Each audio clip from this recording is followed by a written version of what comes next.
All right, I think we're on. Bah, bah.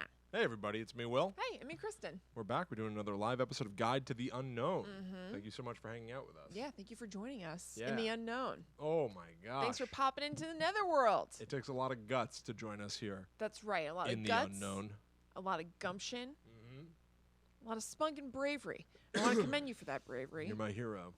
We're going to take a Medal few of minutes just to get set up and make sure that everybody's able to get in and hear us and see us. We're going to Yep. share the show in a few places on @GTTUpod, Twitter, Facebook, and Instagram. Yeah. If you're not watching this live, you should be able to fast forward. Yes, If just you- a few minutes. If you are watching us live, pop something in the chat and say, hey. Yeah. Say, ho, ho. Oh, oh. Say, oh. Ow! Ah! Oh! Oh. Oh. Oh.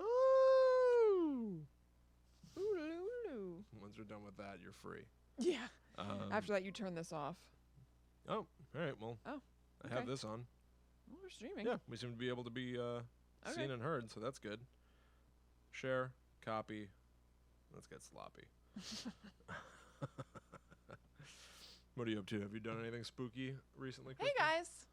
Sarah, Michelle, Diana, hello. Yeah, hello. Done anything spooky recently? Let me see. I don't think I've taken in new spooky media off the top of my head to speak of Yeah. this week. What about you? Maybe not. I've been watching a lot of. This week has been E3, a gigantic video Yep. games conference, Mm-hmm. and so they released more information about Luigi's Mansion 3. Oh, sweet. And no release date yet, though. Okay. And a Blair Witch video game was Yes, that's announced, right. which I am very, Yes. very excited about. Contentious in the Blair Witch group that we're in. Oh, I've seen most people saying that they're into it, and very few I complaining. think most people are saying they're into it. I guess I shouldn't say it's contentious. It's more a group issue and not a video game issue where it's like, everybody stop posting about it. I saw it. They had to like shut down some threads and stuff. There's nothing else to say about the Blair Witch today. I know, people are You excited. share it, have fun. It's Yeah. nice to have fun. Yeah, but they keep seeing the same post over and over, Will. I'm getting pretty friggin' tired of having to keep scrolling. They're getting cheesed. Uh-oh, volume's low. My scroll finger is exhausted. Still quiet? Here, I got your back.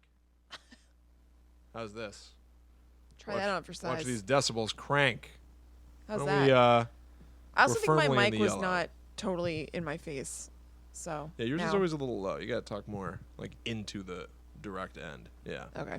Um, Feels like it's in my way then. well, It's fine. that's people have to be able to hear you. I know. They obviously have been.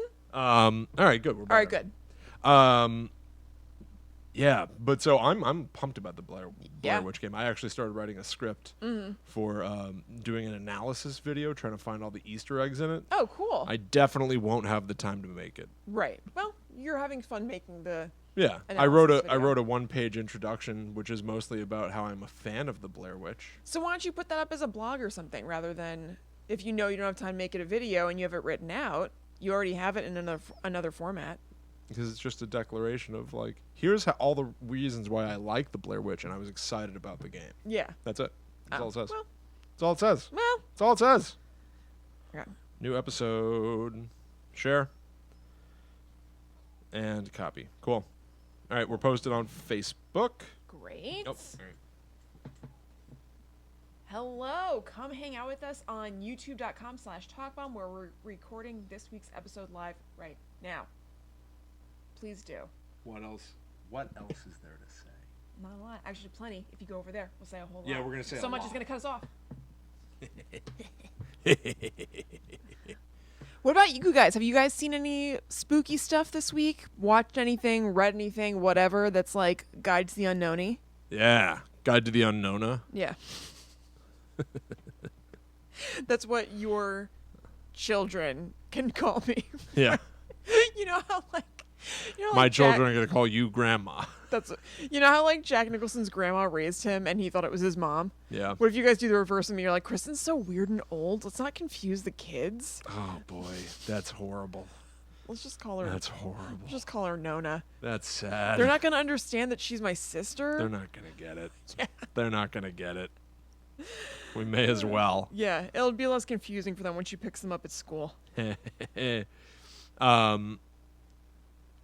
Oh, you know what? Something I do want to say that I haven't shared. I don't know if anybody in the chat or anything is from Seattle. Oh yeah.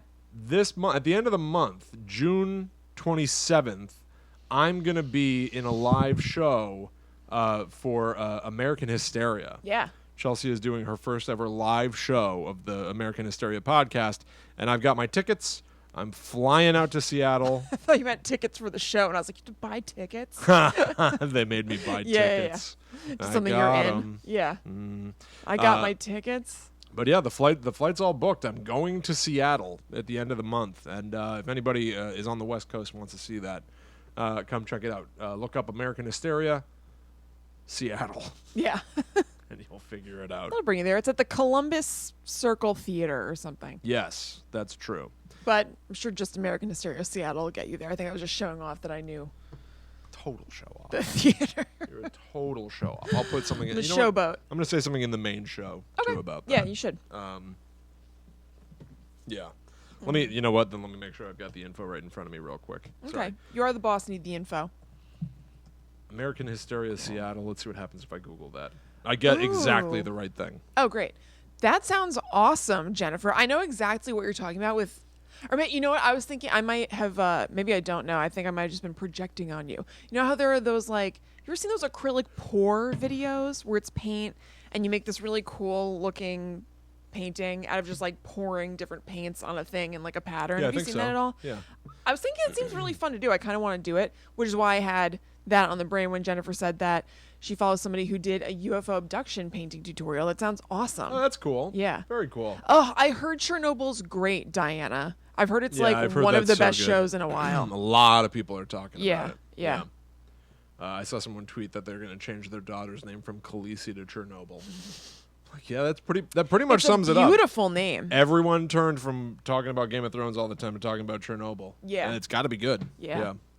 All right, I think. You know I what I think, keep meaning to look up? Who won the throne? Who won the game?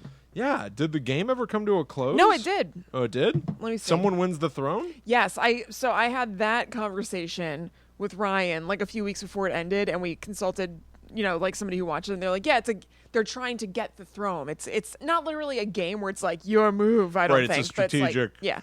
But no, like war somebody game. will have won the throne at the end. Let me see. Are we prepared Who? to spoil it? Oh, You know what I mean? God, right? Who won The Who won throne. Game of Thrones? Let's not mess around. Okay. I mean, also, this is going to be meaningless. It's going to be like Peter Dangerfield. Yeah, I know. I don't know who that is. Bran! Yes, I remember seeing a lot of Bran memes and stuff. That's right. Somebody named Bran. It means just as much to me I know. as I I feared would know it who would. Khaleesi is. I would know who And Khaleesi is. I don't. Jon Snow, I know who that is. I know Jon Snow is. He come back from the dead on that Yes, show? he did. Is that a thing? Yep. Cool. Yeah. Yeah, that is really relaxing, Diana. They're really pretty. You ever even been to Scranton, Jan? You ever been to Scranton, Bran? Do you think anybody made that a was you ever good. been to Westeros, Bran? Meme? It's too far. Man, once you remove Scranton too from hard that to quote, it's so far removed. You ever been to Westeros? You ever been to Bran? Westeros, Bran? No one knows who that is. Oh. Hi, boy. Tabitha. Hey, Tabitha. Okay. All right, I think I'm good if you are. Yeah, I'm ready. Yeah? All right, Mhm. cool. Okay. In my own good time. Of course.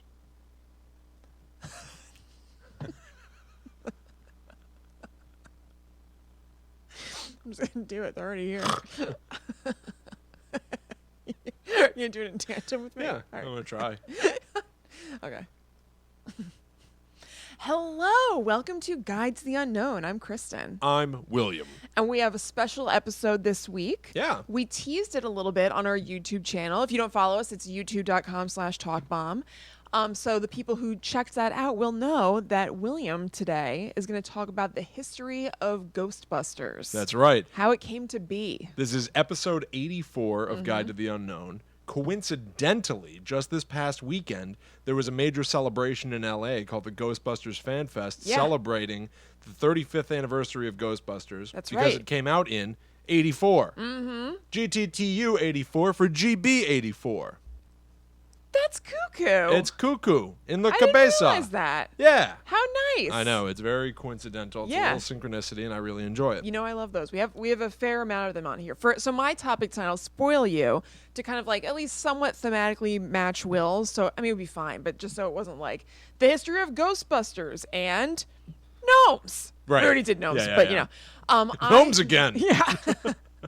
I am going to talk to you about the Men in Black franchise Yeah. in a somewhat similar way. Yeah, so we're going to Hollywood. We're doing We're going to a Hollywood. star-studded action chock-a-block horror sci-fi comedy That's double right. feature. But I was going to say what made me think to talk about that is that I listened to our Men in Black episode where I talk about like, you know, the actual idea of Yeah, Men in yeah, Black, yeah. not the movies. It's episode 47.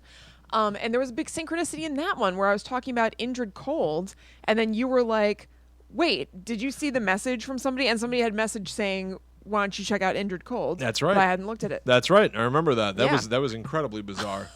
I can hear how like, what? Whoa, I felt. It is crazy. It's cuckoo. I Yeah. think on Guide to the Unknown we do get a lot of like things that just line up that you Yep. wouldn't anticipate. Yep. But yeah, so I'm going to talk to you about Dan Aykroyd's original idea for Ghostbusters because it's very different from what ended up on film. Cool. And obviously, there's been a lot of kerfluffle Yes. about how to follow up the two movies that were made way back when in the 80s and 90s. Dan Aykroyd certainly had some ideas of how to do Ghostbusters Yes. 3.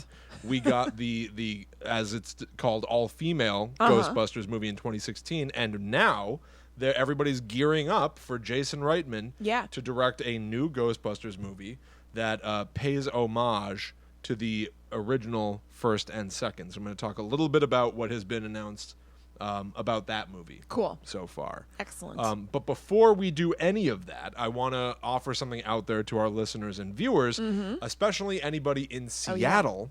At the end of the month, that is June 27th, and if you're listening to this in the future, June 27th of 2019. Yep. I'm going to be in Seattle to be part of the American Hysteria live show. American Hysteria is a podcast hosted by our friend of ours, Yep. Chelsea Weber-Smith. It's all about times in history when we all go, I'll use the same phrase, cuckoo and la cabeza, about stuff like stranger danger, people poisoning your Halloween candy, a Yeah. lot of things that sweep the nation by storm, but aren't exactly founded in any kind of reality. Right. Chelsea is doing the first ever live version of it, and I'm going to be flying out there to the West Coast to be part of it. Stand Yeah. on stage, read some lines, play some characters. I'm going to be the devil, Yep. and I'm going to say horrible things that horrible men throughout history have said. I will embody all of them. Somebody's gonna make a supercut of just like splicing things. Well, I guess they wouldn't have to. They're horrible things anyway. It is a Never mind. supercut to Yeah, a yeah, certain yeah. extent. That's right. But so that is the end of this month. It's Thursday, June 27th at the Columbia City Theater in Seattle. You can check the show notes for this episode to find a link to get tickets. If you just Google American Hysteria Seattle, it's the top link. Yeah. So check that out and come see us out in Seattle, everybody. Yeah, definitely do. It's gonna be a really good time. I wish I could go. So if you're anywhere in the area, please let me live vicariously through you. It's going to be a damn good time. Yeah. All right, but back to Ghostbusters. Yes. Okay, so I'm going to tell you about, let's start with the original idea Okay. for Ghostbusters. Most of this is going to be about sort of the ideas that didn't make it to the screen. Mm-hmm. To some extent, it's going to be impossible to talk about Ghostbusters, especially because it's a franchise, without spoiling stuff. Yeah, So yeah. consider this your major warning. I'm going to be spoiling Ghostbusters, Ghostbusters 2, the real Ghostbusters, Extreme Ghostbusters the video What the game. hell's Extreme Ghostbusters? Extreme Ghostbusters was the sequel cartoon series. Oh. Yeah, yeah. I don't think I knew that was a thing. Oh, yeah. Oh. Yeah, big time. Okay. But yeah, I'm going to be spoiling basically everything. So if that freaks you out, get out of here. Anyway, we talked about Dan Aykroyd way back 2 weeks ago, Yeah. 3 weeks ago in Guide to the Unknown, episode 82. We talked about his history with the paranormal. He comes from a long line of Aykroyds who believe in ghosts, and we're trying to find ways to communicate with them, to summon them. Right. And so Dan Aykroyd obviously had this stuff rattling around in his brain, but in particular, it was when he read an article in like the journal For of psychical research. Yes, the Journal for Psychical Research. Yeah. He suddenly got the idea, well, hey, what if you could catch ghosts? What if you could actually contain ghosts? And it basically sprung from there. Now, the premise of Ghostbusters as we know it is there are 3 scientists, Egon, Ray, and Peter, who worked at a college and then are kicked out because they've been essentially studying pseudoscience that is completely unfounded, and to some extent it's almost embarrassing Right. to the administration. So they're given the boot. But they know. They know that they're on the right track, and so they decide to go in business catching ghosts. And it's all Ghostbusters as a structure, the original movie, is all about setup to a certain extent. You watch the Ghostbusters have the idea, get fired, take out a loan, look for a building. This is what happens. It's really funny that taking out a loan is part of it. Like, it's just not something that lends itself well to movies. It's like a few lines or something. But like looking for a building, at least that's fun. You can see it. Like the discussion of loan, I feel like doesn't come up a lot in modern not at movies. all. And granted, that is like, I think it's just a scene of them walking down the street. Yeah, it's like nothing. But it's just funny that they even put it in. And Ray is like, you didn't even bargain with the guy. Like, But it's all about setting up these small bits of reality so that you baby step into a fantastical world where Gozer is here to take over. Right. And it's about an architect who designed a building to function as, a what's that thing called? A tuning fork. Yep. To bring ghosts and like you Which eventually. is so sweet. Oh, it's so good. I feel like there could just be a TV show in that or something. I completely agree. And then obviously it all culminates in having a giant marshmallow man stomp all over the place. Obviously. Now, the marshmallow man is funny because it is a gross goo man. Right. Also, it's I would funny. say it's funny because it's gooey. Because it is so yucky. Yeah. But it's also funny because that was one of the places where the idea of Ghostbusters started. There are a few things that were in Dan Aykroyd's original idea for Ghostbusters that made it into the movie. Yeah.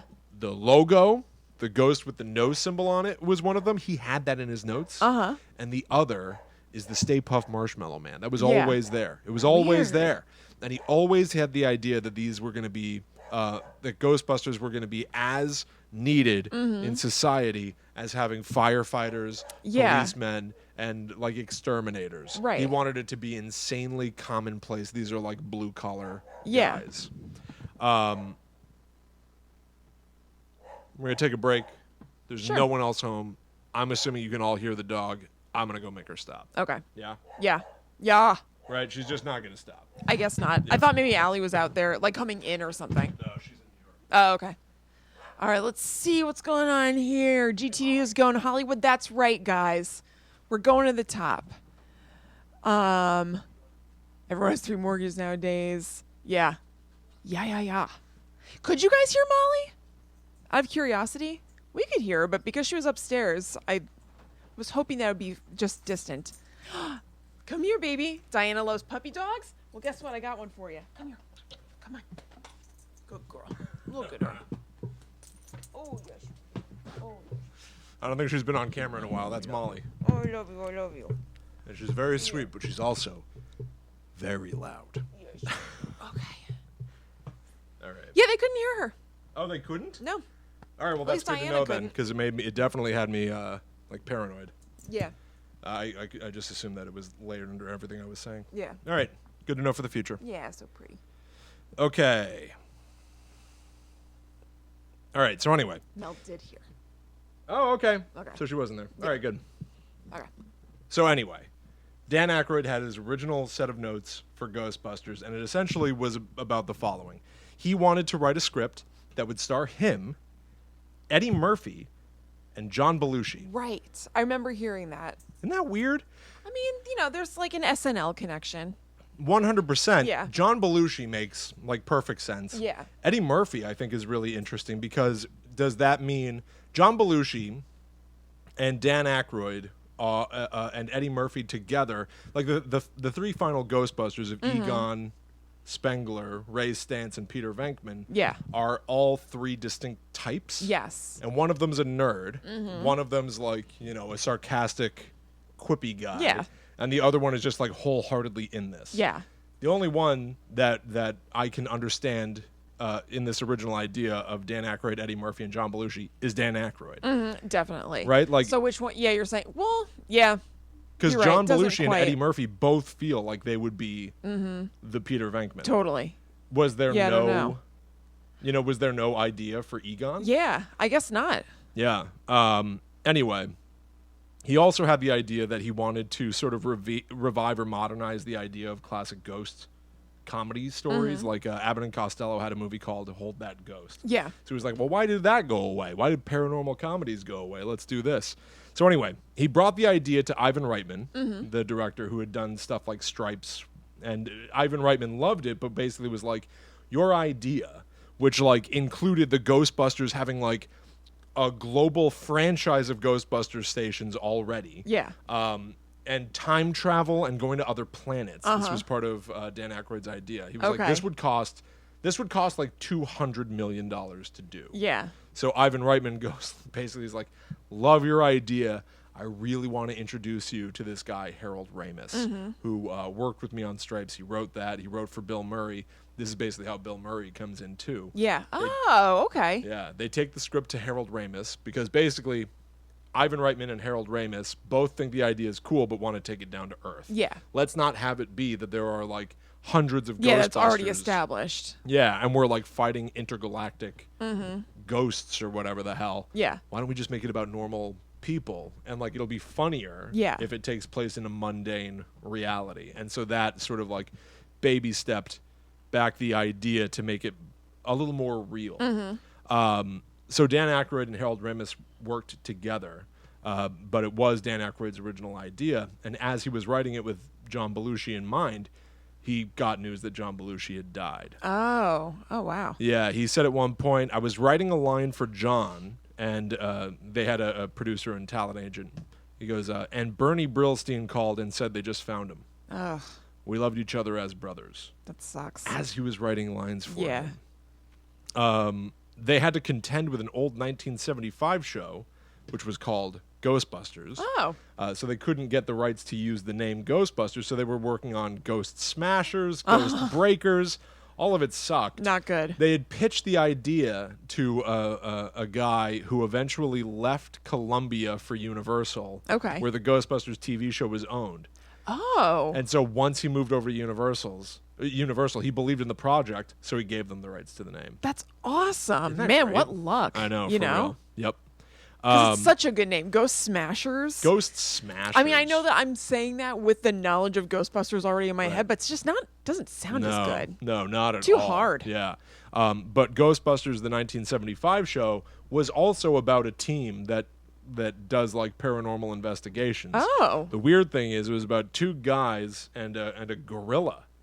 Oh, what? Yeah, one of them was Larry Storch. Okay. He was a human. Okay. I just know the name. I guess I've heard that name before. Yeah. But so it was, two kind of old men and a gorilla. They were Sounds like a good movie. Spencer. 2 old men and a gorilla I know. instead of 2 men and a little lady. 2 men and a gorilla. Spencer, Tracy, and Kong. Very good. Guess which one was the gorilla? I can't imagine. Was it Spencer? Tracy. Yeah. Is that the joke? I can only assume. It has to be, but like I feel like you would have to reestablish that joke like every episode in order for Yes. it to be effective. Yeah, because for it to work at all. They just be like, I'm you're like, Kong. yeah. That's He's Tracy the gorilla. And there's also, is it a Spencer Tracy thing mixed in Yes. there as well? That's Yes, so it is. much. Yeah, and they drove There's around in some a layers jalopy. to that joke. And they hunted whatever. I think I saw a Ghosts? clip of them It had to be fighting ghosts, Dracula. yes? Yeah. Oh, it was Yeah. ghosts. Yep. So here is the idea for this is like the story of Dan Aykroyd's original idea. So like I just explained how they eventually got to make the actual movie. Yeah. Here's what Dan Aykroyd's original idea was. Now I also want to point out that I got this from Tor.com, Okay. TOR.com. Okay. I have no idea. I don't know if this is real at all, but this is Yeah. what I found online. It ain't the gray lady. That's what you're saying? It's not the Gray Lady. Okay. The Ghost Smashers, again, couldn't use the name, respond to a call from the Greenville guest house regarding the discovery in the kitchen of a gluttonous yellow mist or grotesquely altered human forms. They're called free-repeating vaporous phantasms. Catchy. Very Dan Aykroyd. Reading vaporous. Okay. I wanted to see if it like came together to spell out a word, but no. It does nothing, no. Yeah. After chasing the apparition described as Onion Head, Wow. I'm really glad they took another swipe at the names. Thank God for Onion Harold Head. Ramis. They continued to call Slimer Onion Head in the original movie. Really? Yep.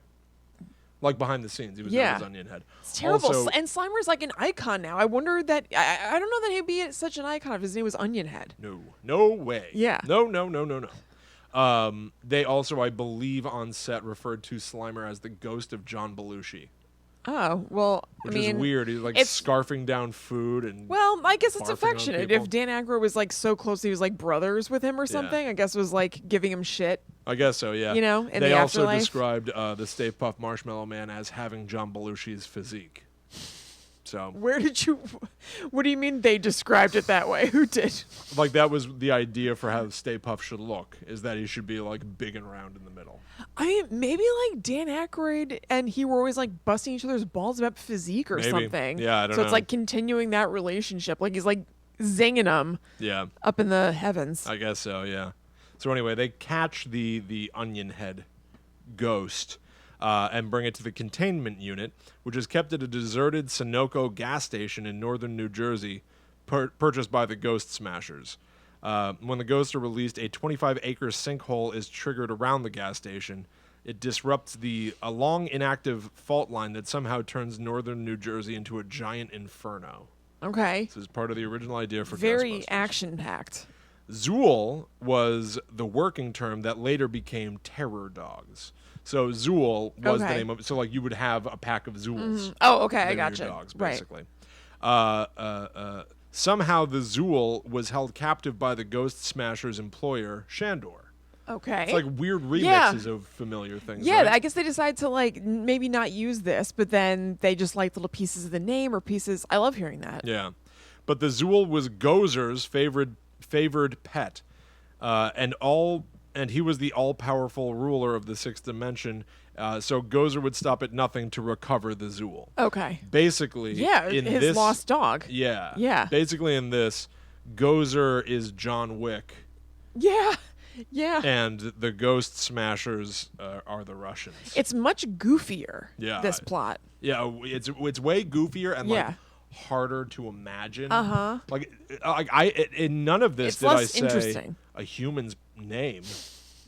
You know what I mean? Like Yeah. at no point did I say like Peter shows Yeah, up. Peter talks to whoever. No, it's like Yeah. a sinkhole opens up and then Gozer runs after his doggy. Yeah, exactly. Yeah. It's like, okay, so we care about all that, and New Jersey is an inferno. Right. Do we care about the people at all? Yeah. In this draft, the three Ghostbusters were called Stantz, Venkman, and Ramsey. Okay. Ramsey would eventually go out the window when Harold Ramis took over and sort of crafted Egon Yeah. into Ramis. his character. Yeah.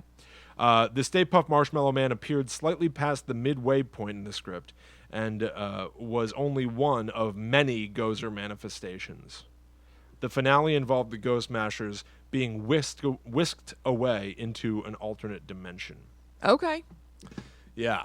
So that eventually All right. became three sort of charlatans Yeah, yeah. that fall ass backwards into being right about ghosts. Right. And are lucky Yeah. and are cynical. Weird. Like Peter Venkman doesn't take any of this seriously. Yeah, yeah. As a matter of fact, Bill Murray didn't even take the movie seriously.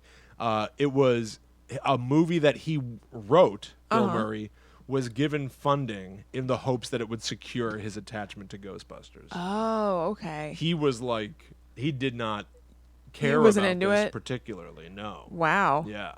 Did he end up being all in? Like, you know what I mean? Like, yeah, right. Is this something that he reveres as much as people revere him in it?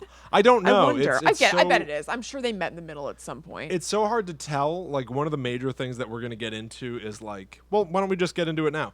Let me skip over Ghostbusters 2 because Sure. all that was really about was that Ghostbusters had become a major property and their faces were on lunchboxes and they were creating the cartoon show that was insanely popular. Yeah. So the studio put a lot of pressure on them. Will you please do a sequel? Will you please do a sequel? They kept saying no, and finally they relented. Yeah. That's the history of Ghostbusters 2. Okay. And then we enter the developmental hell period, where Ghostbusters 3 is frequently referenced, but never manifests until the year 2016. And a big part of that was Bill Murray. Yeah. Bill Murray refused right. to do another. He absolutely rejected everything. There were even stories as recently as 2014 Yeah. of Dan Aykroyd sending him scripts and Bill Murray tossing him in a shredder. Oh my God. Heavily dramatic. Yeah, and like, just it also mean. Mean. Like somebody worked really hard on that, must you? I know. Yeah. And the problem is that Bill Murray became obviously so gigantic off of Ghostbusters, and Ghostbusters Right. as a franchise sort of rides on the Peter Venkman character, that it is really hard to just be like, yeah, here we're going to do Ghostbusters 3 Right. with what? Egon, Ray, Winston, you would and really- no Peter? Yeah. There He were needs to be there. Yeah, there were a lot of rumors that that Bill Murray wouldn't come back unless they killed him. Mm-hmm. And spoiler alert for Ghostbusters 2016, he did come back for a Yeah. cameo, and they killed him. Okay, I was just trying to when you were saying that. I don't remember. They killed him? They killed him in Ghostbusters 2016. How?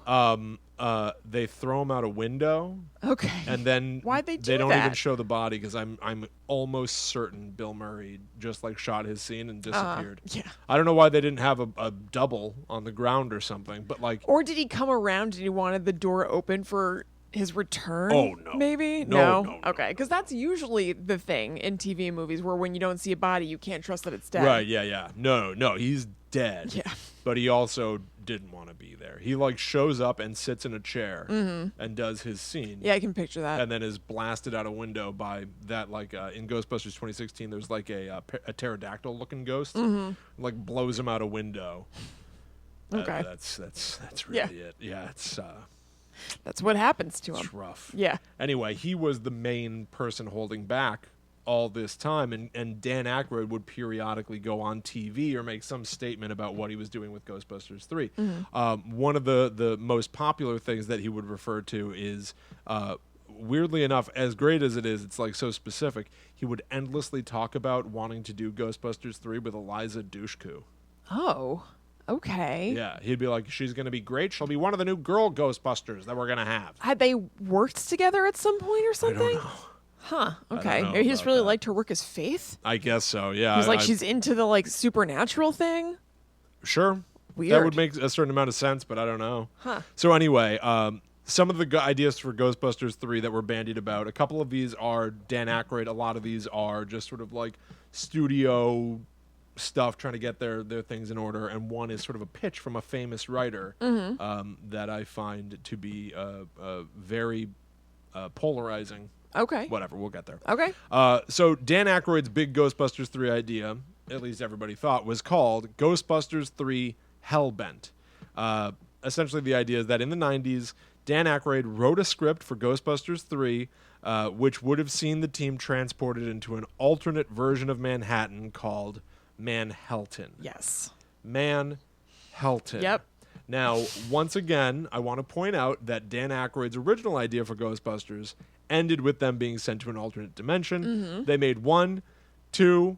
Presumably, Harold Ramis didn't help him on this one. They're in an alternate dimension again. Yeah. He could not get over this idea. He loved it. Are you going to talk about the alternate dimension thing in Ghostbusters 2016?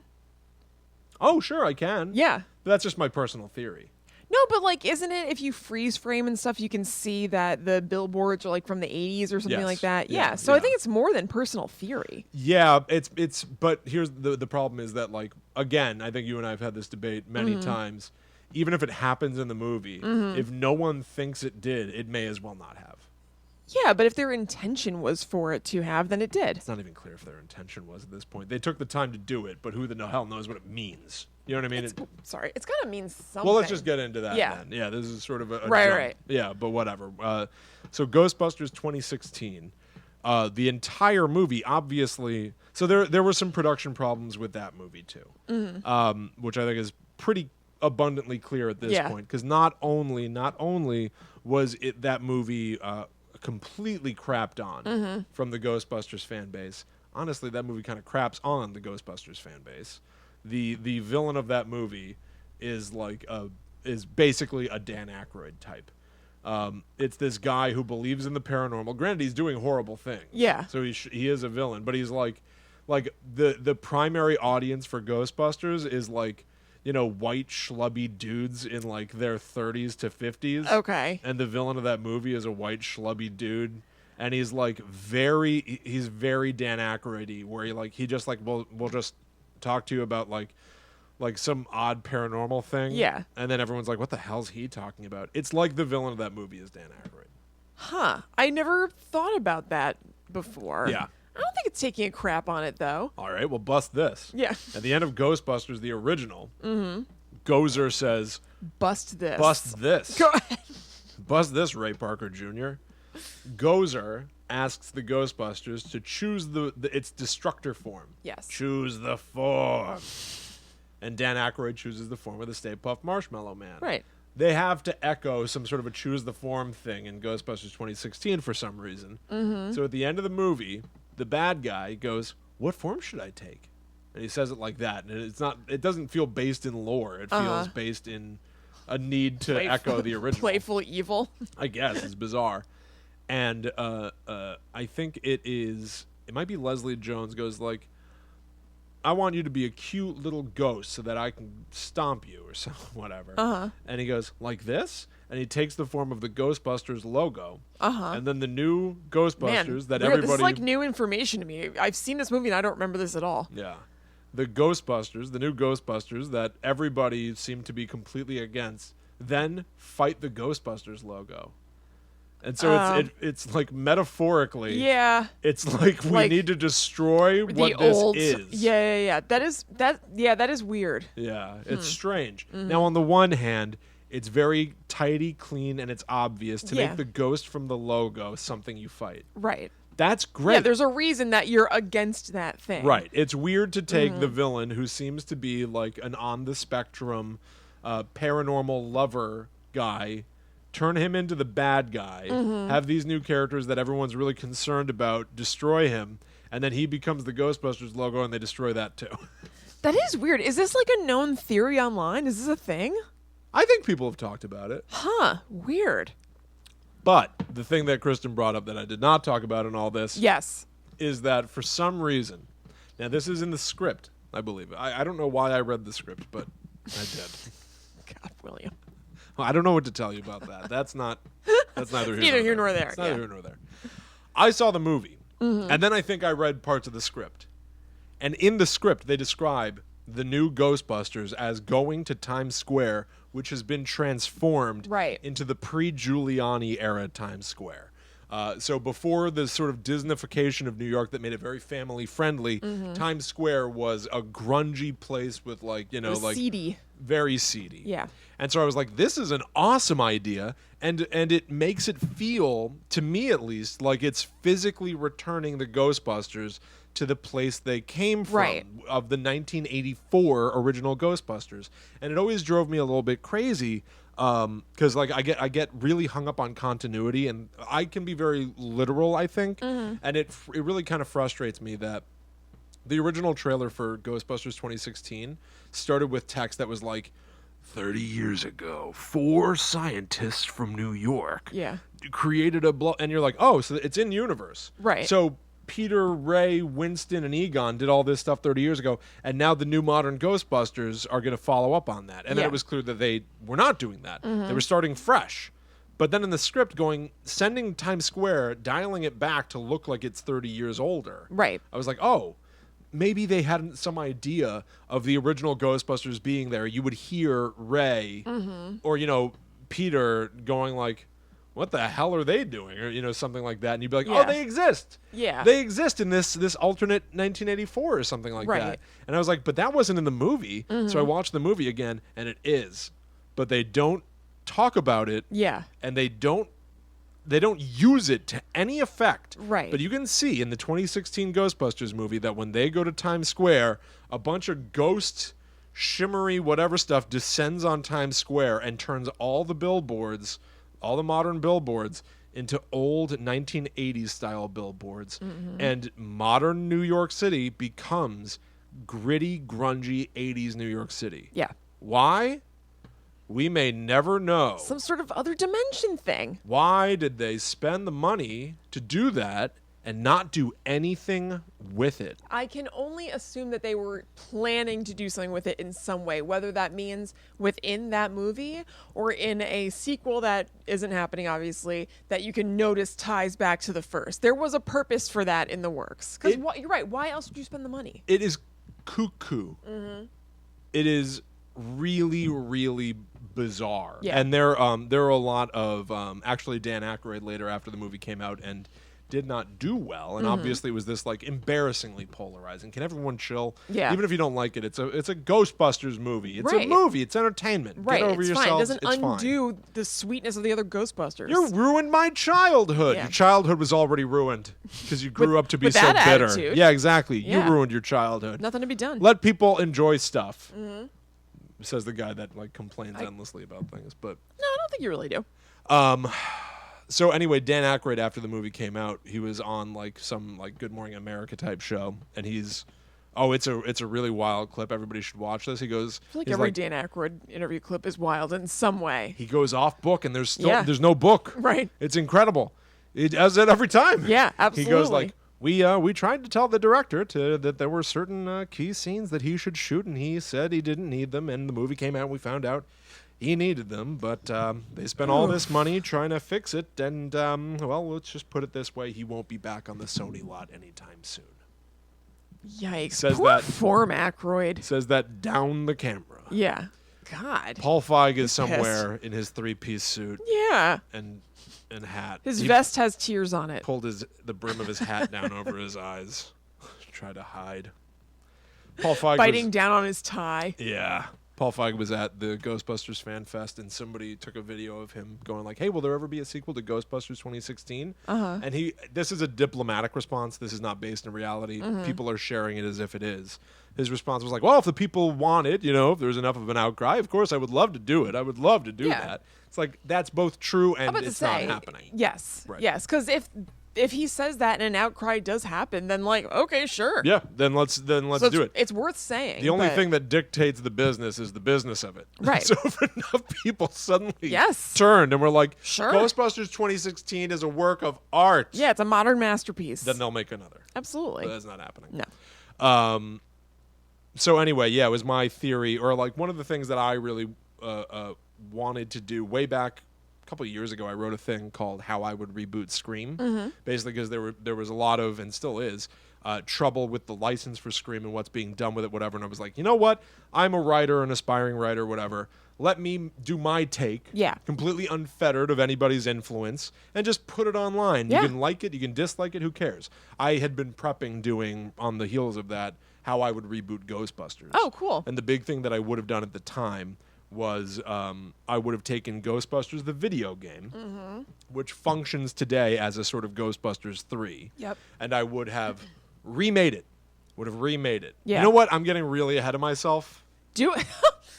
Do whatever you want. Go in whatever order you want. Screw it. Let's talk about Yeah. stuff that exists, and then I'll talk to you about stuff that almost Okay. existed. Okay. So Ghostbusters, the video game, made pretty big news when it came out because it was said to have been written by Dan Aykroyd and Harold Ramis again. Yep. It turns out that's not exactly true. There were people that wrote the script and then passed it to Dan Aykroyd and Harold Ramis and had them do their own pass okay. of it. But that still counts. Like you Totally. get a writer's credit for like polishing up and adding the Yeah. right characters and stuff like But that. it wasn't their story. Wasn't their story. But it does pay homage pays fromage to Dan Aykroyd's original idea, as I mentioned before, Manhattan, traveling to other dimensions. Yeah. It follows the Ghostbusters, the original Ghostbusters. Everybody came back. Dan Aykroyd, Harold Ramis, Bill Murray. I always forget It's really Winston's cool. Winston Zedmore's name. Oh God. Is it Ray Eddie? Parker Jr. No, that he sang Oh. the song. Damn it. What the hell is You were his close. name? Hold on. I always forget his name. Ernie Hudson. Ernie Hudson. Yeah. They all came back. They wanted to get Rick Moranis. He said no. They couldn't afford to put his character in the game anyway Yeah. because they couldn't build the model and animate it, so they were going to put him in a full body cast. Oh my God. It's kind of funny Yeah, to that's have Louis Tully have suffered a big fall Yes. before the events of the game. They asked Sigourney Weaver if she would come back, and she said, "Video game? No." And found out way later that everyone else came back, and she was like, Oh man. That is a real bummer if you're like, no, that's like a weird off-market thing. I don't want to like be the only one doing that. I'd be like, oh, everybody else did it. Yeah, exactly. So Ghostbusters, the original, obviously was about this guy, Ivo Shandor, this dark architect guy who worshipped Gozer and had his own destructor form, whatever. They defeat Gozer. Ghostbusters 2 was all about this pink river of slime under the city. How the hell did it get there? And it brings this spirit Vigo out of this painting. They end up defeating Vigo at the end. Ghostbusters 3, the video game, I'm calling it anyway. Ghostbusters, the video game, follows up on both of those points. Yeah. They end up tying the pink river of slime together with Ivo Shandor to say that Ivo Shandor was one of several powerful businessmen in New York City who designed the layout of Manhattan as a mandala. Yeah. So there is the Stanwyck Hotel where they originally fought Slimer. There is the art museum where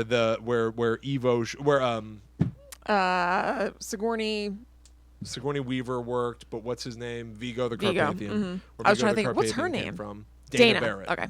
And there are just like all these different sort of hot spots, and Ivo Shandor and all these rich, powerful businessmen were like building these rivers of slime under the city because it conducts, the paranormal. It's like ectoplasm, whatever. It powers ghosts. Right. Sure, whatever. So Ghostbusters, the video game, ties a bow on everything, and you end up finding out that Ivo Shandor, who died 100 years ago, being failed by, quite frankly, Gozer, who's been worshipping. You're supposed to come back and destroy everything. Ivo Shandor, in the spirit world, considers Gozer a failure. He's going to do things himself this time. The villain of Ghostbusters, the video game, is Ivo Shandor, who's name dropped in the original Ghostbusters. It tidies everything up. It's incredible. It even takes Ghostbusters 2, which most people dump on, and makes it essential. It's good. I enjoy it. I never felt like Ghostbusters 2 was a drop. Yeah. But so my idea then for how I would fix quote unquote Ghostbusters is Bill Murray, while he is in the video game, evidently he, for the sake of argument, he had his lines to record. He showed up in like pajamas and would leave early or just wouldn't show up. He recorded something like 60% of his lines. And a lot of the time he sounds kind of sleepy. Yeah. Like he'll just kind of be like, don't tell me we have to do that again. And it's just like, can you say that with a little more are you awake, Mr. Murray? That was great, Mr. Murray. Yeah. We're going to go again. Where is he? Yeah. Where'd he go? He fell down. Oh, He's below my eye line. He's asleep. So my thing is, you do that again. Obviously, Harold Ramis has passed. Yes. There's not much that you can do. I feel like it's tricky to touch sort of the Harold Ramis legacy, and you want to leave the character of Egon alone. But you have all this amazing material that he wrote, that he recorded. That video games, as popular as they are, most people don't interact with them. Here's what you do. You take all those recordings, you take that original story, and you make a CGI movie. Yeah. Where you have all of those characters again, and then Ghostbusters, the video game, is the video game version of that movie. You call it Ghostbusters 3. That makes complete sense. You get it's such a good story. You get a complete do-over. Sigourney Weaver later regretted not taking the job. So give her the chance. Give her the chance. Go back to the original scripts.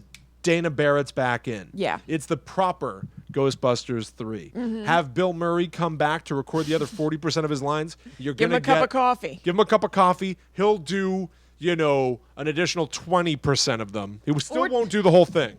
Or tell him that it's like a college student's birthday party that he can crash. He'll show up. Yeah, exactly. We need some life advice, Bill Murray. Okay, I'm there. So creepy. Why is this all about ghosts? Yeah.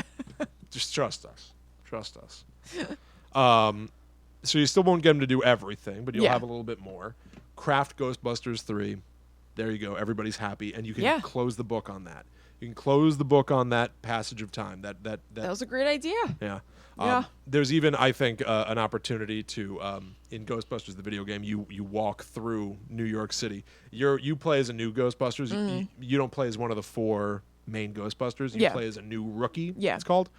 One of the levels of the video game is you're walking through New York City, picking off ghosts one by one as like Egon drives the Ecto 1 next to you. Yeah. You walk cool. through New York, Times Square. Gozer comes back. There's some good jokes in this game, Kristen. Yeah, I watched all the cutscenes. I know there's some good It's- jokes in it. Yeah, Gozer I comes really back, enjoyed it. which is on the one hand ridiculous. On the other hand, it's a Ghostbusters video game. You want to be able to fight Stay Puft. So Yeah. the story explanation within the game is they don't know why Stay Puft is back. They're thrown and they're like, why is Gozer in the form of Stay Puft again?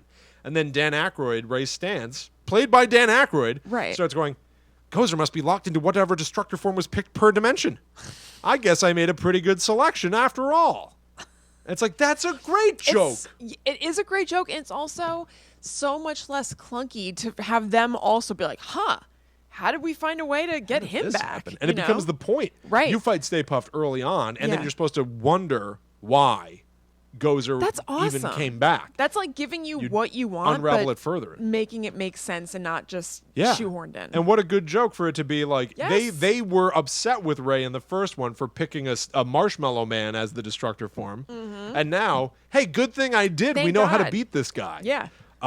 It's wonderful. It is. It's wonderful. Anyway, as you're walking through Times Square in that game, I feel like there should be an Easter egg Mm-hmm. where you can look down an alleyway and see the 2016 Ghostbusters doing their thing. Yeah. You can't interact with them, but now you tie them together. Yeah, you made it explicit what was hinted at. Yes, there's Mm-hmm. just an alternate Ghostbusters 2016 didn't throw away the rest. It's just a different version Right. of reality. That's I think what it that's has great. I love that.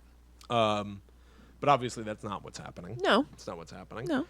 Here, Maybe it here- will someday. The way that sequels work now, you can really like skip things. You know That's what I mean? true. And go back to them potentially. Yeah, I really think that Ghostbusters 2016 deserves a little more I mean, respect. Yeah, I enjoyed it enough. I don't love it, but I had a good time in theater, especially that fight scene. I loved that fight scene or battle scene or whatever. I did not like that movie, Yeah.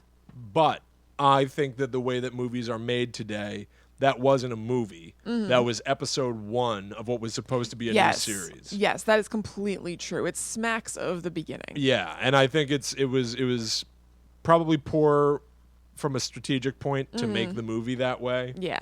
because now it just feels unfinished and weird. Yeah, totally. But I would like to have seen more and seen them figure it out. Yeah. With TV, you have to find your footing. You have to like let shows sort of settle into their grooves. Yeah. With movies, it is supposed to be right out of the box. It's great. Right. And they didn't do that.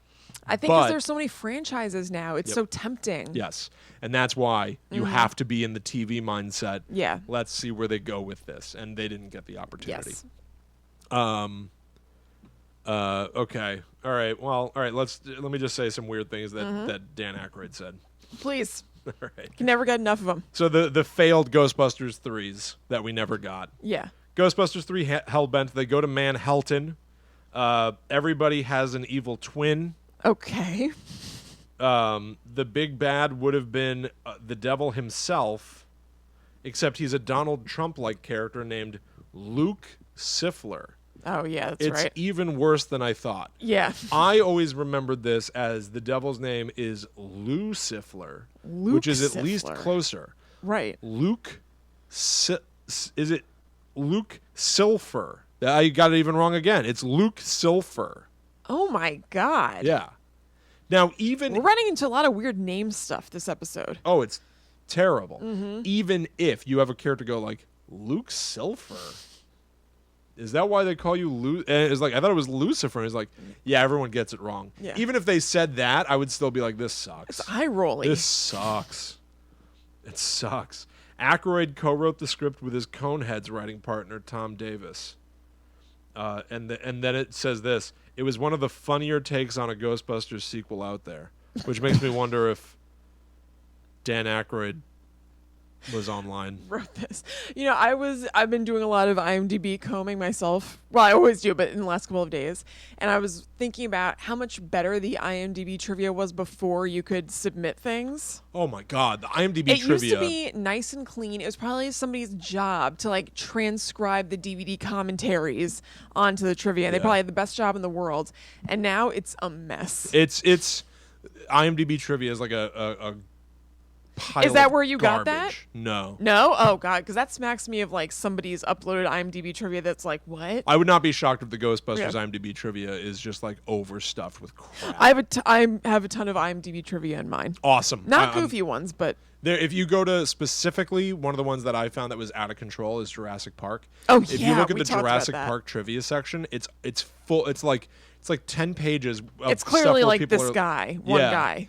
People You'll are notice like- a pattern in writing style. Totally. It'll be like the pteranodon, a noted leaf eater, is seen in the background of one shot actually eating a fern. This is a reference to when Jeff Goldblum in the first movie says something about a fern. And you're like, no, it's not. Yeah. They made the dinosaur eat a fern, and they 'Cause screwed ferns up. were around. You're looking too close, man. Yeah. You're looking too close. You got to pull back. It'd just be like this reminds one like trivia now in those sections is less of like actual trivia about the movie. Yeah, it's just facts about the movie. And it's more like Jeff Goldblum says his iconic line from the first movie again. This reminds one about the effect of the blockbuster on the modern conscious. Yeah, right. Like, You're that's- like, well, which and that's not it's trivia. not trivia. Yeah. It's not trivia.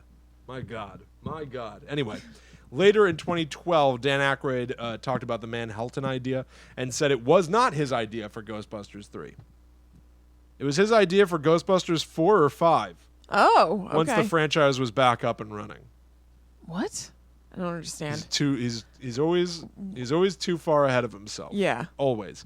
He don't- said to Larry King in 2013, "The pressing issue here is the particle physics and how they affect our fourth dimension." He was trying to work in real life science or something, and then he said that there will be a role for Larry King in the movie because Larry King had a cameo in the first one, so he'd be in this new one. And then when asked if Bill Murray would be in it, he said there will always be a hole for Bill Murray. Okay. That's what he said. That's what he said to Larry Well, King. thanks for answering that so normally, Dan. That was me being Larry King. Dan, we're out of time again. What a normal answer. That's right. He's raspier. What a normal answer. What a normal answer is such a great line. All right, Max Landis. Do you know who this is? No. He's been accused of some stuff. Mm-hmm. He's the son of John Landis. Yeah. He's a filmmaker as well. Okay. He wrote the movie Chronicle, maybe directed it. Okay. He did a bunch of stuff. Okay. Anyway. I know Papa. He put his pitch for Ghostbusters, whatever. He put his pitch for a Ghostbusters movie online. There's a whole intro about Ivo Shandor murdering a man. Okay. Murdering a big fat man, a big fat slovenly man. It's Slimer. He was going to set up the origin of Slimer in his movie. Slimer Origins. Ghostbusters would be a global franchise, but they're going bankrupt.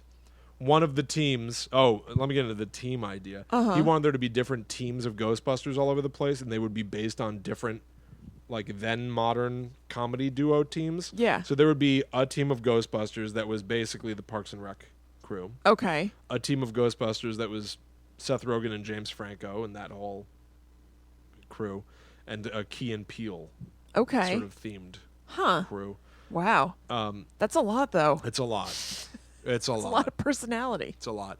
It rides on a lot of the popular idea of Ghostbusters 3 at the time of just being like, oh well, Knocked Up is huge. Uh-huh. Seth Rogen's like sort of a schlubby guy. Yeah, Make him a yeah. Ghostbuster. Yeah. I think that probably could have worked. Makes sense, honestly. It's probably good they didn't because that Judd Apatow improv-a-thon comedy Yes. has not. If that aged was well. applied, no, if that was applied to Ghostbusters, that'd be a real bummer. Yeah, and it was. Yeah. Yeah. Well, yeah. Paul It Feig definitely. did it. It definitely was. That's why there are yeah. 5,000 jokes about wontons in the 2016 Ghostbusters. I movie. meant if there was a good script and stuff, and yet they were doing a million takes of things in that kind of style, it'd be a bummer. Because you're like, this is good, but I'm so tired of like, he looks like a fried egg. He looks like the sun took a dump. You know how I know you're a ghost? Yeah. Yeah. Yeah, Ghostbusters 2016 did. Yeah, the one thing they didn't have that you just talked about is a good script. That's what I'm saying. It was just all So not you're great. saying it's so much easier to digest the Yes. 2016 one because the script was bad to begin with. Yes, I am. Okay. I'm saying if the story was all good and everything and you like it, but you're just like, oh God, they keep going on these like improv tears Yeah. that would be like so close but not there. There's a moment in the 2016 Ghostbusters where Melissa McCarthy goes, "I hate you, and especially you," and they don't cut to what she's talking about. And I'm pretty sure I've heard her improv that and other stuff before. You, and especially you. It definitely sounds familiar. I swear I've heard her do that somewhere else. It sounds right. But I may never know where. Lee Eisenberg and Gene Stupinski from The Office wrote a version. For a long time, they were touted as the next people I to remember. revive it. And then there's this idea from Ivan Reitman, the original director that I had never heard of. Ghostbusters Alive Again. Venkman has a son named Chris. Okay. Not Oscar from Ghostbusters 2. Okay. Chris, who would be played by Adam Pally, Charlie Day, or Jesse Eisenberg. Okay. It's weird. That's weird. One of these things is not like the others. I know. Zach Galifianakis would have been the comedic relief. Okay. It's a comedy movie, right? Right. Sacha Baron Cohen or Will Ferrell would play Nuiko. Gniewko, the villain. Gniewko. Maybe the name would be a little bit of a joke. Maybe. And Aubrey Plaza would have been one of the leads, which I actually could see. Yeah. Aubrey Plaza as a nonplussed, unimpressed Ghostbuster. Yeah, that makes sense. Sign me up. I'm way into that. That's great. Yeah. So yeah, those are the Ghostbusters 3 that we never got to see. Yeah. It's probably okay. Yeah. It's probably okay. So I'll wrap this up. Actually, I'll give you one little fun factoid. Okay. So Ghostbusters spawned a cartoon show that people really like. It's called The Real Ghostbusters. Yep.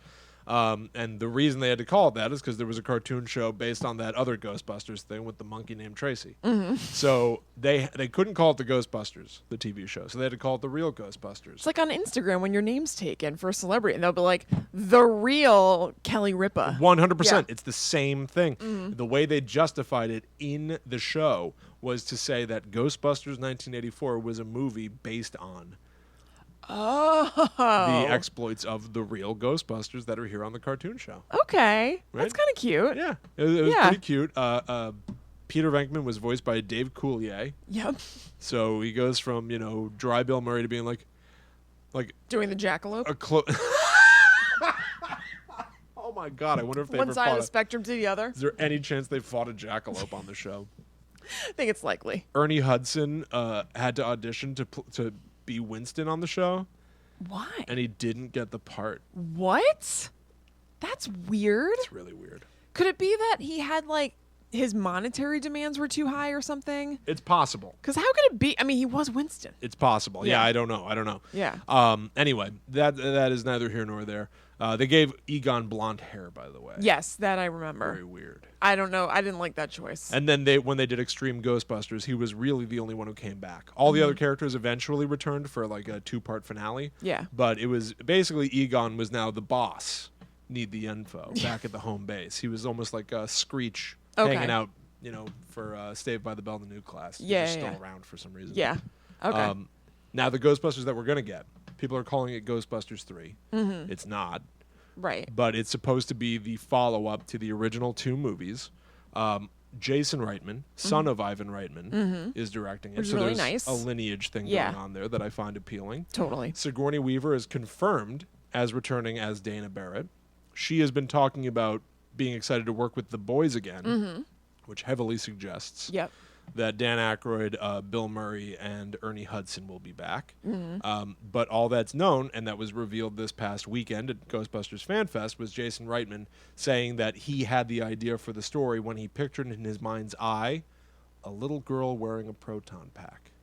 Oh. And he was really interested in who she was and what that could mean. And so he started to think about it and write about it and try to develop it, and it eventually turned into a family. And he said the family ties into the original Ghostbusters, but I won't reveal how yet. They don't know how yet, but they will find out. Yeah.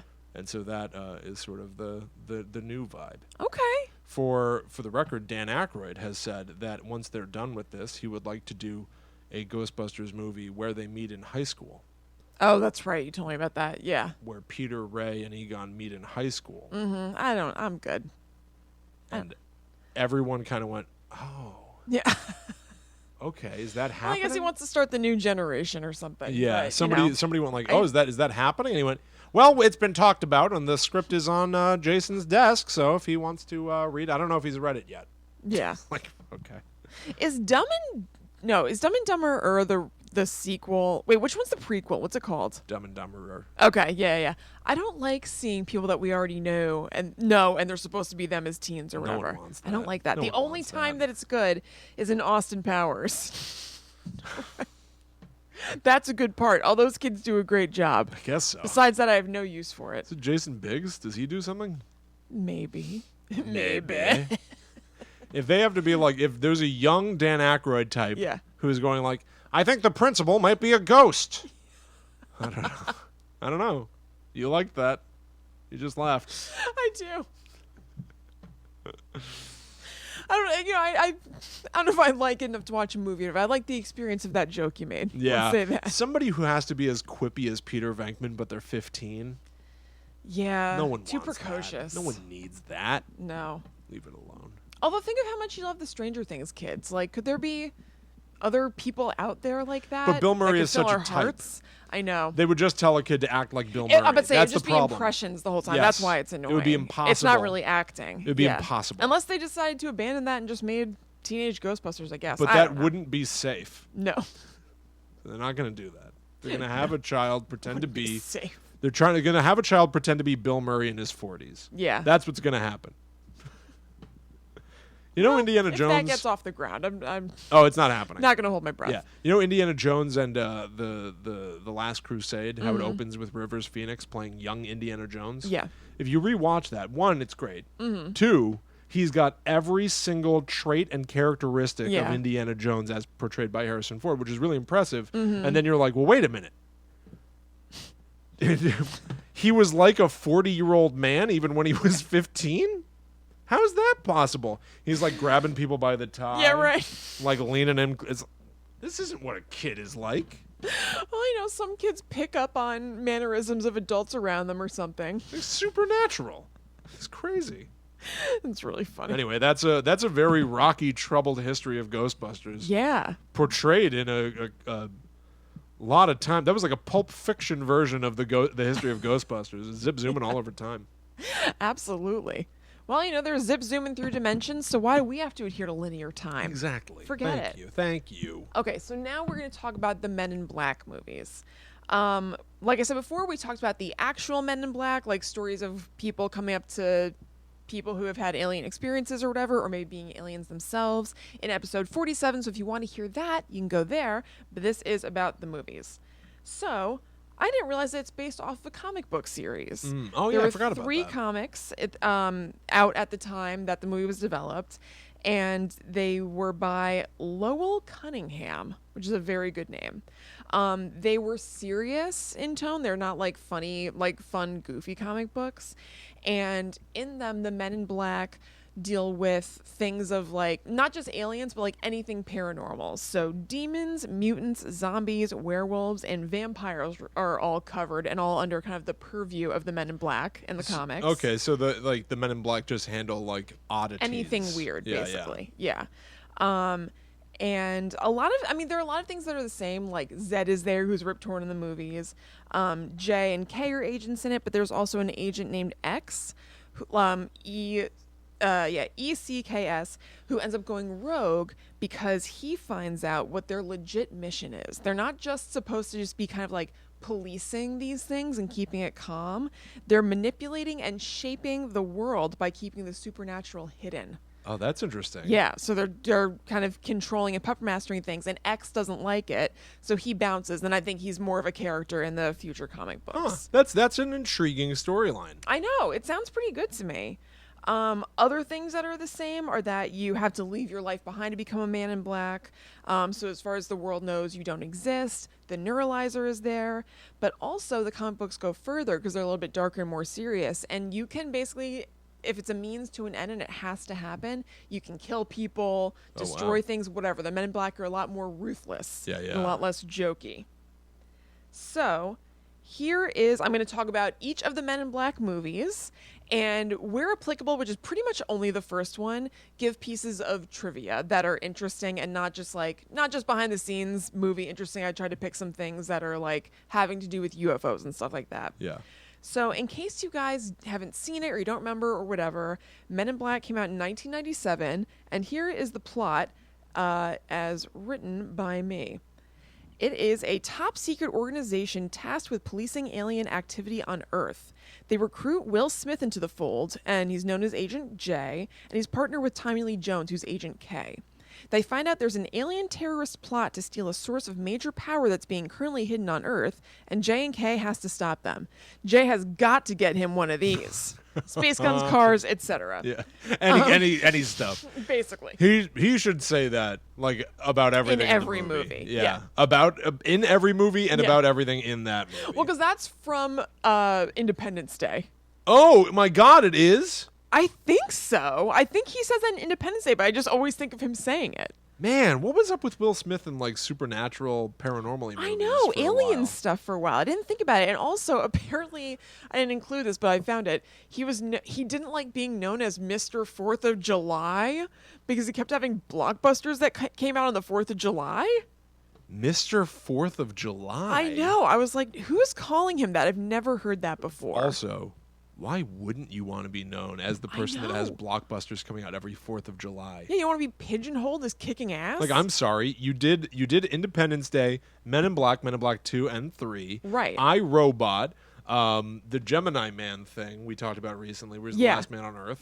Can't remember what it's called. Yeah. He Wild Wild West. He frequently Right. did like action comedies Big that had a blockbusters. sci-fi paranormal horror twist. Yes. Frequently. I know. I had never thought about it before today, but it's true. It's crazy. I know. Mr. 4th of July. I didn't care Mr. for it. 4th of July. It's so weird. So here's a standout line. There are a few things through this where it's like, oh yeah, remember that was like a big deal, and they're in the trailers. The standout line for me of the trailer is, you know what the difference is between you and me? I make this look good. Yeah, because Tommy Lee Jones makes it look like crap. Looks like Tommy Lee Jones is filling out his suit just fine. He looks great. Look at the way he fills out that suit. Oh my. Oh my. Men in Black is the highest grossing buddy comedy ever. Oh wow. Still to this day. That's great. In second place, Rush Hour 2. Whoa. Not Rush Hour 1. Yeah, no. I think it's funny. 2. Maybe Rush Hour 2 came back with a vengeance and everybody loved it, and I don't remember that. I guess so. Oh, I thought it was just fun and interesting that Barry Sonnenfeld, who did The Addams Family, directed this. Yeah. There's a very Tim Burton quality Yeah. to the beginning of Men in Black 1. Yes. The font of the opening credits is very Tim Burton. Yeah. Everything is a little dark and twisted. Yeah. It sounds right. When I found that out, I was like, oh, of course he did. Yeah. And Danny Elfman did the score for Men in Black. Yeah, that's why too. Yeah, a lot of people even watch Addams Family and assume it was a Tim Yes. Burton movie, but it is not. Exactly. And they also assumed that Danny Elfman did the score for that, and he didn't. It was Mark Shaman. Mark Shaman. Come on. Come on. My ear can recognize the difference between an Elfman and a Shaman. I always knew. Elf or Shay. It's the same otherwise. Elf or Shay. Make your choice. Maybe I'll pick both. I recently added a bunch of Danny Elfman to my like horror scores Oh, that's a playlist great that idea. I work to. Oh, Yeah. duh. Yeah. That's a great idea. Okay, so here is some trivia about Men in Black. So apparently it got a lot of things about space correct. Like they were pretty accurate. There's a website called Bad Astronomy, which is famed for bashing science fiction movies about their scientific blunders, but they praise this for being comedic yet surprisingly accurate. That's great. I know. I love that. Who would have thought? The film was going to be set in underground bases and locations, including Kansas, Washington, D.C., and Nevada, but Barry Sonnenfeld made New York City the film's main Earth location because he thought it was more believable that aliens could be hiding out in plain sight there, and also that nobody would care. Like, just kind of the stereotype of New York It's being, great. like, crazy or whatever. Isn't that so It's really good? tidy. It's funny. Like it's so right for you to cover Men in Black as I cover Ghostbusters because Yeah. I didn't think about that too. But you're right. Like they're both set in New York City. Right. And like honestly, there's a lot about Men in Black that sounds like Dan Aykroyd's original Ghostbusters idea. It's kind of true. right? Yes. Like he wanted it to be that like they're all over the place and they go interstellar and stuff, and there are tons of teams. Men in Black is international, intergalactic. Yep. There's tons of them. The only difference is blue collar. I guess this is this Well- blue collar? No, they work for, like, the government.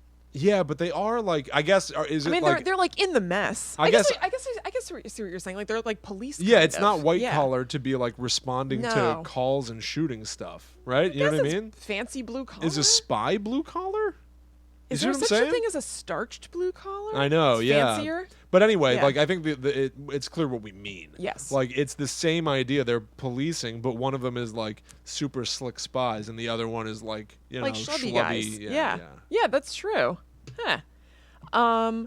So yeah, he thought that New Yorkers would be more talented with people who behave oddly, so they could kind of like fly under the radar. And he also, which I thought was cool, thought that many of the city's structures resembled flying saucers and rocket ships, which could be real spacecraft and other hidden technology. Love that too. I know, isn't that awesome? Yeah. So like if you read into it, you could imagine that these things are kind of like all part of that alien landscape. And they do that thing in the movie where, what is it, the World's Fair? They Yep. have those like tall structures that have like a disc at the top. They turn that into literally those being flying saucers. Yeah. Yeah. So it's just kind of organic stuff that serves the story. Similarly, I'm sorry, in Please. Ghostbusters, they played a lot into the architecture of the city, obviously, but they like added more gargoyles all over the place. Yeah. They're both about the look of the city, just looking at it through a different lens. Yeah. Oh, that's great. That's right. That's oh my great. God, that's so cool. This is just kind of a cool set fact. They built the Men in Black headquarters that you see to look like a 1960s airport. And they did a 60s theme because the Men in Black was supposed to have been started up in the 60s. So, like, if this was built when the Men in Black Yeah. was created, it would look all 60s and cool. It was also the decade of the space craze. So it kind of like fit in that Very way. thoughtful. There are a lot of Easter eggs in this that I was very surprised by. And the airport design was because the Men in Black's extraterrestrial affairs include their arrival and settlement into Earth, which airports assist in. Oh. I know. Okay. So fun. So here are some other Easter eggs. So a lot of this is one of those things where I was like, this is a little bit of a deep cut where maybe somebody just kind of went on and wrote this, and it's searching a little bit perhaps, but it still kind of makes sense. So it's sort of cool. The trivia says that some of the Men in Black traits and characteristics are in keeping with like the idea of the lore of Men in Black. And playing to like supposed witness encounters. So witnesses have reported that they used outdated jokes and vernacular, and that their dress and vehicles seem to be dated as well. And in Men in Black, in the Chinese restaurant, Agent K tells James, "Be there or be square," an expression that's out of place for mid-90s conversation. Oh my God. So wait a minute. Yeah. Is the idea of the movie Men in Black, is it specifically that cool guy Will Smith makes updates the entire Men in Black thing from being Like square? Yeah. I don't know. I don't really think so. That seems like just kind of like a nod, like, yeah, Men in Black are dorky, and like, Kay is the older guy and he's going to say a dorky thing. In Men in Black 2, everyone's wearing cooler suits and stuff. Oh, I don't remember. Reading this also made me really want to watch them. Like when I was doing this, I was like, do I have enough time to watch all of the movies before we record? And I obviously didn't. Man. Well, now So there maybe. are 3 Ghostbusters and 3 Men in Black movies. Yeah. Should we just block off a day? Just watch all of them? Hell yeah. Right? That sounds great. Like a Sunday? Yeah. Sunday sometime? Yeah, that sounds awesome. Let's do it. Yeah. Yeah. Yeah. Oh, yeah. Oh, yeah. So the drivers who were smuggling illegal aliens in the movie, which I don't remember being a thing, along a road marked 375, claimed to have been fishing in Cuernavaca. 375 refers to Nevada State Road 375, known as the Extraterrestrial Highway because it's next to Area 51. Come on. So it's, just a little Yeah. thing. And then Cuernavaca is a Mexican city in which British ufologist Gordon Creighton claimed a flying saucer had crashed near in 1951, and the saucer's dead aliens thereupon whisked away by the U.S. Air Force with Mexico's alleged cooperation. Whoa. Yeah. Weird. Like, So they it's really- everything's woven in. Yes, they really had some like alien nerds working on this. This next one is the same kind of thing where just sort of some stuff from real life is slipped in to something that seems very, very throwaway. So this is regarding a line where I had to transcribe this from finding like a random clip on YouTube where J and K go to visit Vincent D'Onofrio's wife, Beatrice, who's played by Siobhan Fallon Hogan, who was Elaine's roommate on Seinfeld. Okay. And they're finding out what she's seen about aliens and they're going to neuralize her. So after they neuralize her, Kay says, "All right, Beatrice, there was no alien. The flash of light you saw in the sky was not a UFO. Swamp gas from a weather balloon was trapped in a thermal pocket and refracted the light from Venus."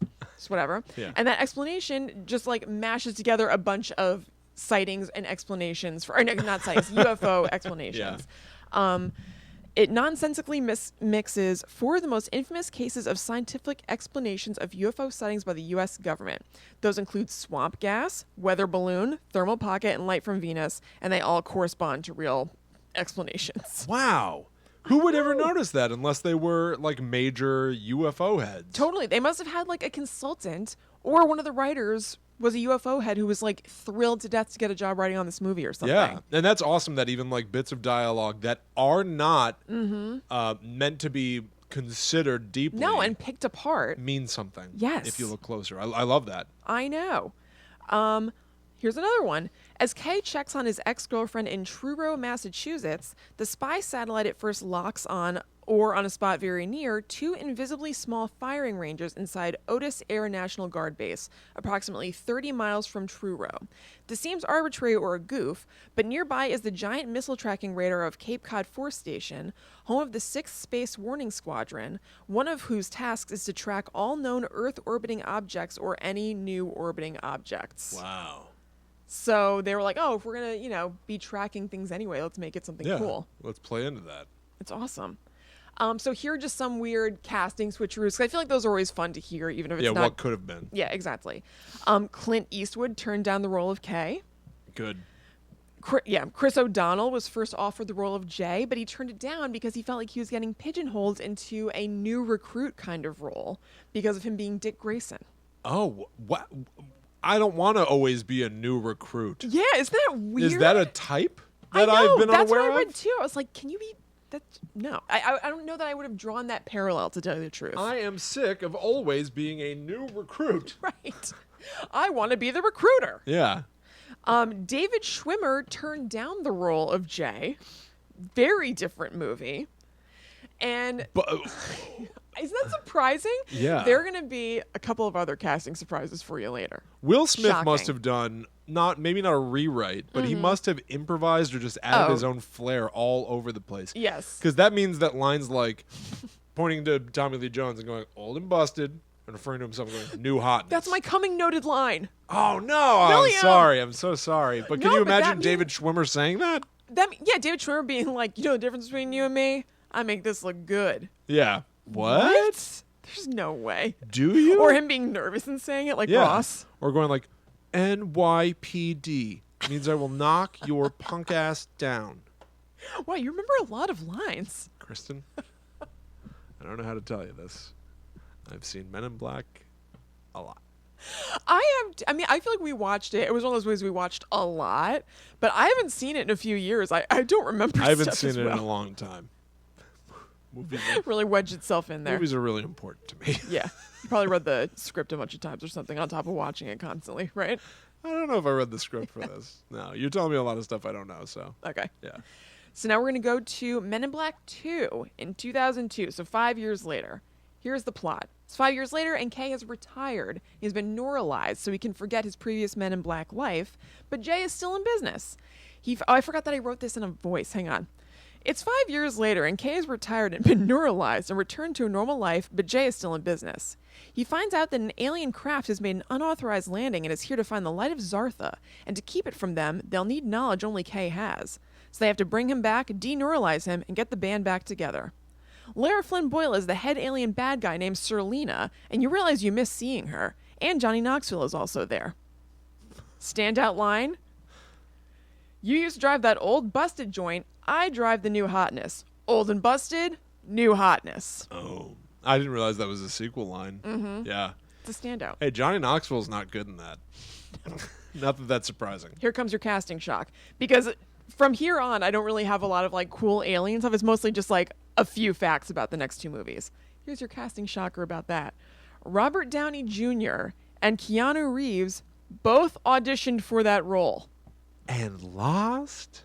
Isn't that a world rocker? And lost? Robert Downey Jr. and Keanu Reeves. Those are like good, legit actors. They wanted to be that two-headed Yes. henchman? Yes. Isn't that weird? That's sad. I know, if true. Robert Downey Jr., I guess, was not He was not the was trying to Robert think Downey of- Jr. we know today. No, I was trying. If it's 2002, I think that he was trying to make his way back into Hollywood. I'm not sure where it wouldn't he was be until 2008 that he pulled it off with Iron Man. Yeah, Keanu Reeves. I know. He would have been what? The Matrix was out. The Matrix would have already come out. I mean, also, there's not like we have to catch the light of Zartha. there's not like a source for these IMDb facts. You know what I mean? Right, Like, of maybe, course. Maybe it's not true because I do find that hard to swallow. Honestly, Johnny Knoxville was huge at the time. Yes, Huge. absolutely. But Keanu Reeves, you know what I mean? It's hard. And even I know that we're looking at him through the lens of today's Robert Downey Jr., but even back then, I think that he had prestige but damaged prestige. Yes, that's You know why what it I was. mean? That's why he was such a topic of conversation. Well, he yeah. had played, Charlie Chaplin. Yeah, he was people knew he was like an amazing actor. Yes. His personal life had just like he was having a really hard time. Yeah.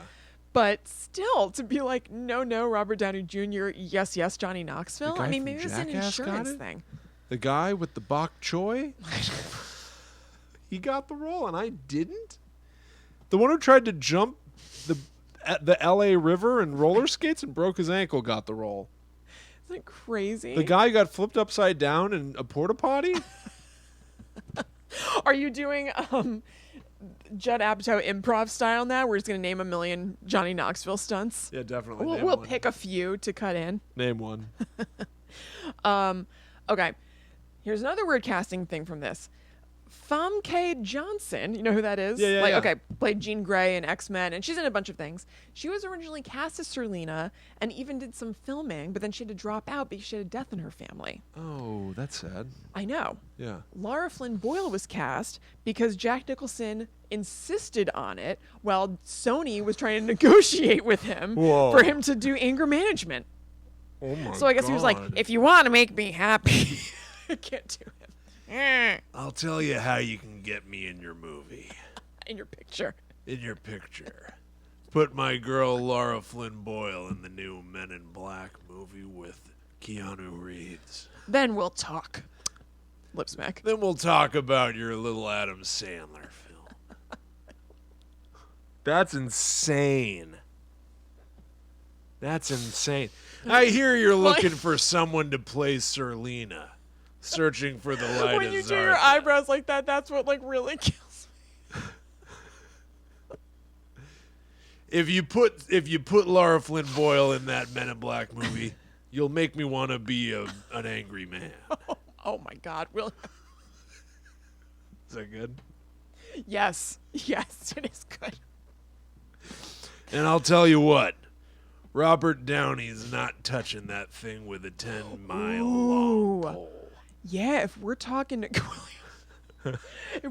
negotiations, Yeah. maybe he didn't just negotiate for Lara Flynn. Maybe he negotiated against RDJ. Yeah, exactly. Yeah. If you think that some jackass is going to be starring along my Laura, you got another thing Wait, coming. no. Well, no, he did have a jackass. No, but then the studio heads go like, you know what he said? Oh, they're playing with him. Little wordplay. Yeah. You got me. At the next, like, Hollywood party. With a cigar in his mouth and walking up to somebody and shake their hand. You did it. You got me good on that one. But it was worth it to star in that wonderful anger management movie with my new best friend, Adam Sandler. Cathartic, you know? So now we move on That's to... so crazy. That gave me like a head rush. Once Jack Nicholson is lobbying say- for Serlina, it sent me reeling. I have to say, I definitely Hollywood is awesome. sat up straighter when I was reading that. I was like, okay, I'm going through the facts, and then I saw that. I was like, Jack. Jack? It's crazy. It's crazy. my Jack. Wow. Wow. Does anyone know what that was? Tweet at Oh, us. God. Yeah, please do. Good God. All right, so now we're going to Men in Black 3. 10 years later. Yeah. 10 long years we waited. So it's 10 years later, and a notorious alien criminal named Boris the Animal, played by Jermaine Clement, breaks out of alien jail to seek revenge on Kay for putting him away in 1969, and finds time travel equipment to go back in time, not to get captured by Kay and kill him. I wrote that weird. You guys got it? That's weird. He escaped. We get it. He escaped in Okay, time. okay. Yeah, who cares? Okay. Really glad I decided to go the route of reading this verbatim instead of just off the cuff like I Yeah. would normally explain something. But Jay remembers the right timeline, so he's got to go back to before Kay was killed and team up with young Kay, Josh Brolin, to capture Boris and make sure this whole Michigas never happens. Michigas. Wow. Wow. Now I'm glad that I'm reading it Of this way course. again. Important note from this one. It's not a standout line, but I'd like to note that in the trailer, you know, before movies like the Columbia lady, who's usually holding a torch, she's holding a neuralizer aloft and wearing Men in Black sunglasses. Oh, boy. Oh, boy. I think that was another moment where I really came to life. Hold the phone. What's this now? You know another piece of fun trivia from Men in Black 3? What? Monk is not in it. Oh, yeah. Tony yeah. Shalhoub is in 1 and 2. They didn't put him in 3. I considered including stuff about Monk, but I was like, that's really just for me and Will. I Hashtag don't know not if- my Men in Black. Not my Monk. Not my Monk. The only trivia I have for this one is I thought it'd be fun to name the people who are on like the wall of potential aliens walking around or Sure. known aliens in Men in Black headquarters. It's Tim Burton, Lady Gaga, David Beckham, Yao Ming, and Bill Gates, who appear on screens in the background of scenes at MIB headquarters as aliens. That makes sense. Yeah. Yeah. I feel like Yao Ming is very of that time. Yao Ming, Yeah. 100%. Yeah, he was like a household name. Oh, totally. Yeah. So that brings us, Will, to 2019 and Men in Black International, which comes out today if you're listening live. Are you kidding me? No. For real? Yes.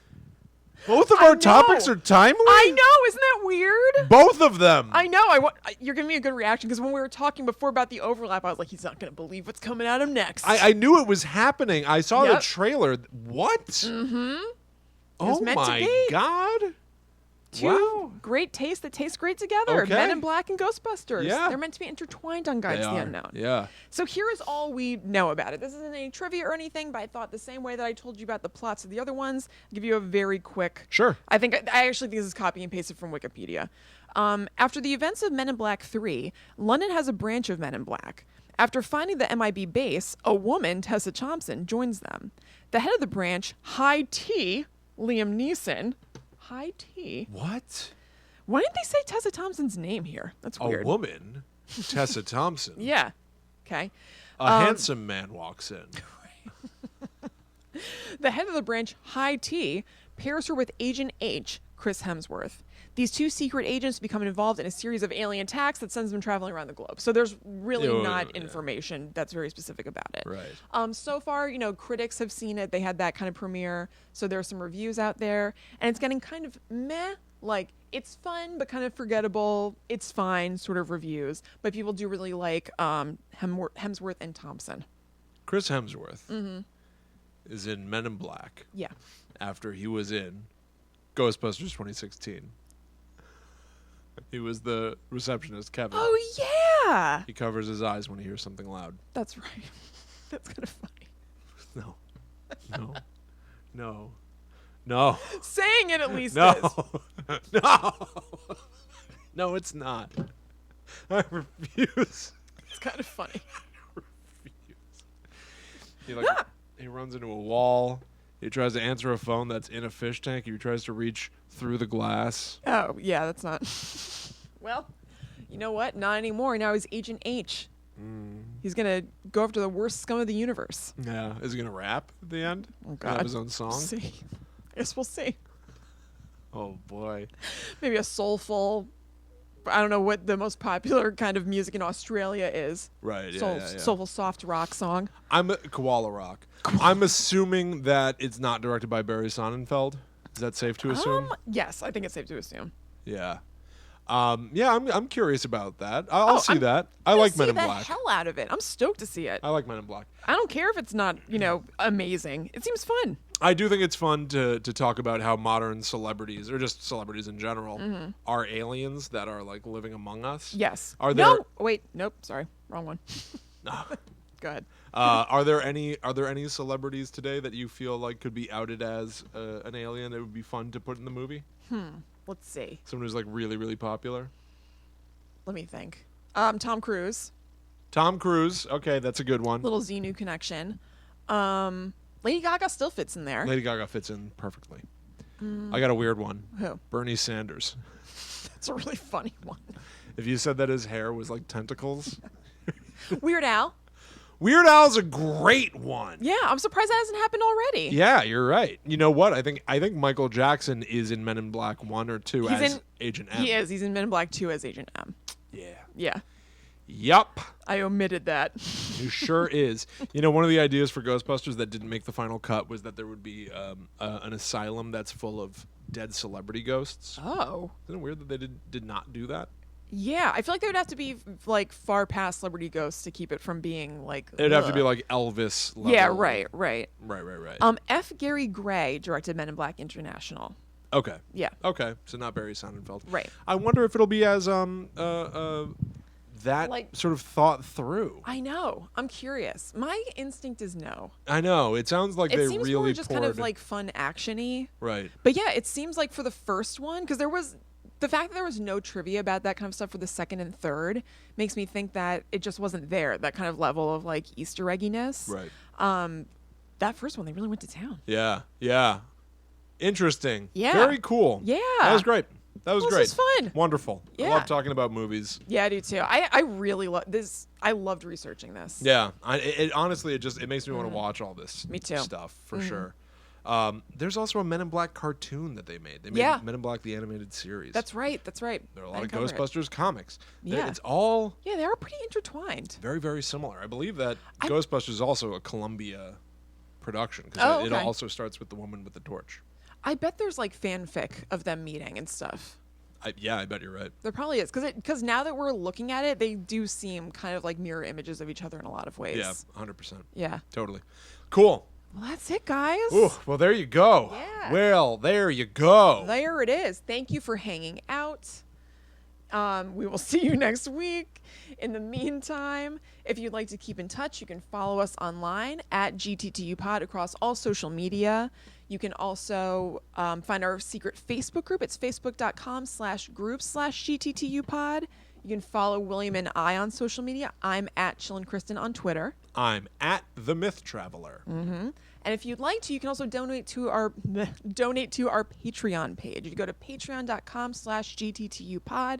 You can give us like a little tip and a thank you for doing the show. We'd greatly appreciate it. We'd also really appreciate it if you would write us a review on Apple Podcasts and share the show with your friends. Yeah. Help spread the word about Guide to the Unknown. We ain't some big conglomerate. We don't Exactly. have marketing dollars. No, we need the people. We need your help. We're a podcast by the people, for the people, of the people. That's right. Damn it. Damn it. And see me in the Yes. American Hysteria live show at the end of the month, June 27th, at the Columbia City Theater in Yep. Seattle. Get your tickets now. Yeah. It's going to be a good time.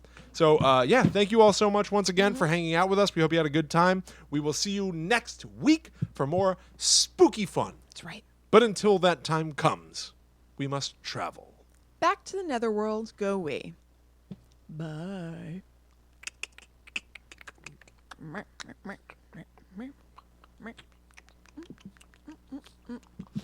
Bam! Cool. The Pete Thanks for hanging out, guys. called out the reference that it was Robin Williams in Hook.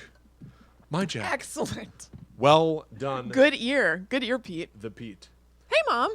Hey, Mom. She sent a bunch of ghosts and hearts. Cute. I think those are ghosts. Or is that a little I think they're. chick? A I duck? think they're. Oh, they could be. Could be. Might be chicks. Ghostbusters, the animated series, they went with Arsenio Hall instead Oh. of Ernie Hudson because of the That star makes sense. power. You'd be surprised. It's surprising me that star power would matter for a cartoon like that, to the degree that you're swapping out an original for somebody It's else. just weird. Yeah. though. It's just weird Yeah. to me. Yep. Cool. Cool, everybody. Yeah.